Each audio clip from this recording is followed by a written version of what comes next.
विश्वविद्यालयों में समानता को लेकर विश्वविद्यालय अनुदान आयोग द्वारा जारी किए गए नियमों को लेकर बवाल मचा हुआ है। नई गाइडलाइंस के विरोध में सवर्ण समाज ने मंगलवार को अतिरिक्त संचालक उच्च शिक्षा विभाग के कार्यालय पर प्रदर्शन किया। इस मौके पर सवर्ण समाज की तरफ से राष्ट्रपति के नाम एक ज्ञापन भी अतिरिक्त संचालक को दिया गया। प्रदर्शनकारियों ने यूजीसी की गाइडलाइंस को मतभेद पूर्ण बताते हुए कहा कि ये जातिगत भेदभाव पैदा करेगा। ताजा गाइडलाइंस सामान्य वर्ग के छात्रों पर कुठाराघात है। इस अवसर पर अतिरिक्त संचालक उच्च शिक्षा ने बताया कि उनके कार्यालय को अभी इस तरह की गाइडलाइंस नहीं मिली है, लिहाजा मैं इस पर कोई टिप्पणी नहीं कर सकते। सवर्ण समाज की ओर से उन्हें जो ज्ञापन दिया गया है उसे वह उच्च स्तर पर प्रेषित कर देंगे। वहीं सवर्ण समाज के अखिलेश पांडे ने इसे शिक्षा के मंदिरों को कलंकित करने वाला बताया। उन्होंने इसकी तुलना अंग्रेजों के रॉलेट एक्ट से की है। उन्होंने कहा कि सवर्णों को शिक्षा के अधिकार से वंचित करने की कोशिश है। बताइए, केंद्र सरकार द्वारा जो यूजीसी कानून लागू किया गया है, जिसमें शिक्षा के मंदिर को भी कलंकित कर दिया, उसको लेकर आज हमारे युवा वकील आशुतोष जी और कुलदीप काकोरिया जी के नेतृत्व में ज्ञापन दिया गया डायरेक्टर को, और हम सब लोग मिलकर इस यूजीसी कानून का विरोध करते हैं। आज ये एक तरह का रॉयल्टी एक्ट बना दिया गया है। छात्रों में जातिगत भेदभाव डाल रहे हैं। एक तरफ कहते हैं सबका साथ सबका विकास, यूजीसी कानून की बात की थी, यूजीसी कानून कहां से आ गया?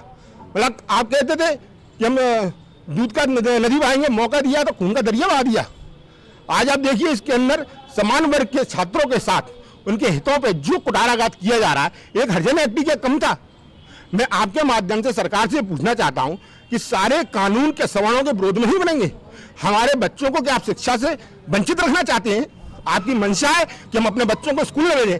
आप ये देखिए, इस कानून के तहत यदि किसी बच्ची को आरक्षित वर्ग के बच्चे ने कुछ गलत भाव से कुछ शब्द कह दिया और उस बच्ची ने विरोध किया, तो यूजीसी कानून के तहत उसके खिलाफ कार्रवाई होगी।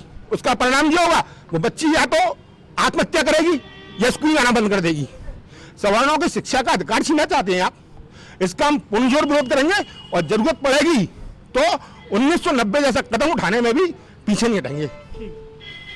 कल क्योंकि अभी लिखित रूप में ना तो शासन स्तर पर और ना हमारे कार्यालय में इस प्रकार का कोई प्रत्यक्ष नहीं है संज्ञान में मेरे, लेकिन हाँ, ये जो माननीय सर्वोच्च न्यायालय ने एक जो निर्देश दिए थे भारत सरकार को कि इस प्रकार से लगातार ये देखा जा रहा है कि विश्वविद्यालय और शैक्षणिक उच्च शैक्षणिक संस्थानों में इस प्रकार की घटनाओं का संख्या बढ़ रही है, उस पर चिंता व्यक्त करते हुए उसके परिपालन में संभवतः इस प्रकार का ये विश्वविद्यालय अनुदान आयोग का जो बिल 2026 आया है, इसके प्रावधानों पर अभी चूँकि मैंने स्वयं नहीं देखा इसलिए इस पर कोई टिप्पणी नहीं कर सकता, लेकिन हाँ, एक उच्च शिक्षा विभाग का संभागीय अधिकारी होने के नाते मैंने जो संज्ञान लिया है और ये जो आज हमको ये यहाँ से ज्ञापन प्राप्त हुआ है और जैसा कि इन्होंने वाचन भी किया, उस पर कुछ गंभीर तत्व दिखलाई पड़ते हैं।